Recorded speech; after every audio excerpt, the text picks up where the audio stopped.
আসসালামু আলাইকুম রহমতুল্লাহি ওয়া বারাকাতুহু। তো আজকে আমি একজন এতিম।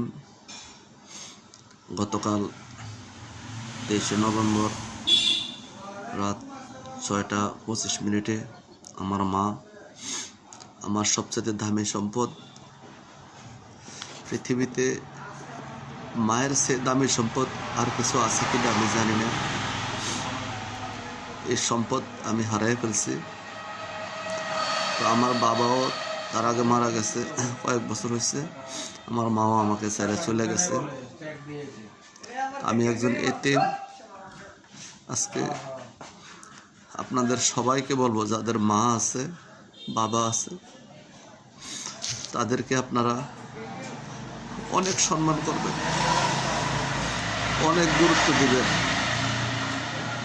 পৃথিবীর সবচেয়ে দামি সম্পদ হইল মা বাবা। আমি আর কোনোদিন মায়ের কাছে বইলা কোথাও যাওয়া লাগবে না। আমি কোথাও যাইতে সবসময় আমার আম্মার কাছে বলা ছাড়া কোথাও যাইতাম না। আজকে সকালে যখন বাড়ি থেকে বাইরে হয়েছি, আমি আর কার কাছে বইলে আসবো? কবরস্থানে গেছি, জিয়ারত করছি, জিয়ারত করে আসছি।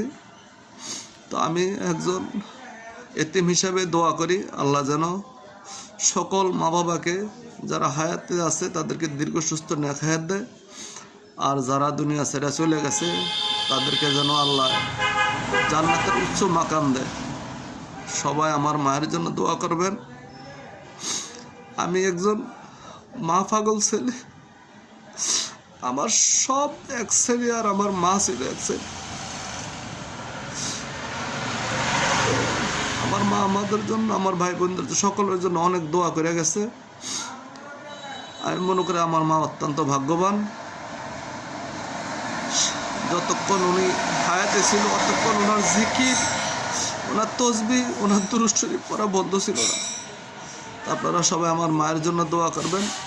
আমাদের ফ্যামিলির সবাইকে যেন আল্লাহ ধৈর্য ধারণ করার তৌফিক দেয়, সেই জন্য দোয়া করবেন। আমার মাকে যেন আল্লাহ জান্নাতের উচ্চ মাকাম দেয়, সেই দোয়া করবেন। আসসালামু আলাইকুম রহমতুল্লাহি ওয়া বারাকাতুহু।